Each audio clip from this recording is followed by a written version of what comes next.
আসসালামু আলাইকুম ওয়া রাহমাতুল্লাহি ওয়া বারাকাতুহু। সম্মানীয় প্রিয়জনেরা, আশা করি আপনারা সকলেই ভালো আছেন এবং আপনাদের একান্ত দোয়ায় আলহামদুলিল্লাহ আমিও ভালো আছি। রিসেন্টলি সোশ্যাল মিডিয়া খুললে আমরা দেখতে পাই এই বাংলাতে ওয়াকফ নিয়ে আন্দোলন করলে দিল্লিতে করতে যাওয়া বলা হচ্ছে। তাদেরকে উদ্দেশ্য করে আমি কিছু কথা বলতে চাই। আপনারাও 2026 সালে বিধানসভা ভোটে দিল্লিতে গিয়ে ভোট চাইবেন,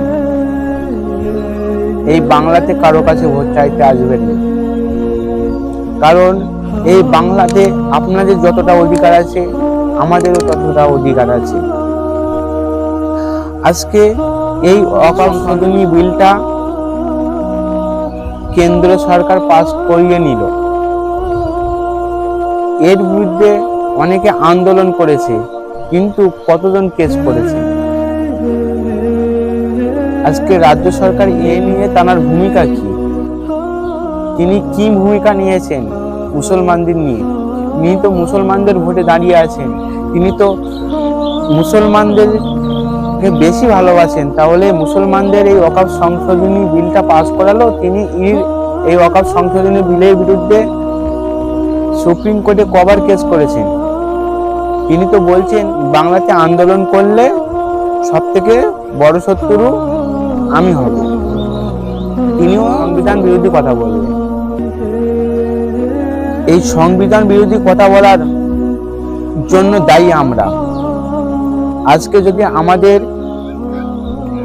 চেয়ারের একটা পায়া থাকতো, আজকে এই সংবিধান বিরোধী কথা বলতে পারতেন না। আজকে আমরা কোরআন থেকে দূরে সরে যাওয়ার জন্য, আজকে আমরা নবী পাক সাল্লাল্লাহু আলাইহি সাল্লামের আদব থেকে দূরে সরে যাওয়ার জন্য, আজকে আমরা ইসলাম থেকে দূরে সরে যাওয়ার জন্য আজকে আমাদের এই দুর্দশা। সকলেই সজাগ হন এবং যেখানেই ওয়াকফ সংশোধনী বিলের বিরুদ্ধে আন্দোলন হবে সকলেই সেখানে সামিল হয়ে যান এবং এই ভিডিওটা সকলের কাছে শেয়ার করে দিন। সকলেই ভালো থাকবেন। দেখা হবে পরবর্তী ভিডিও। আসসালামু আলাইকুম।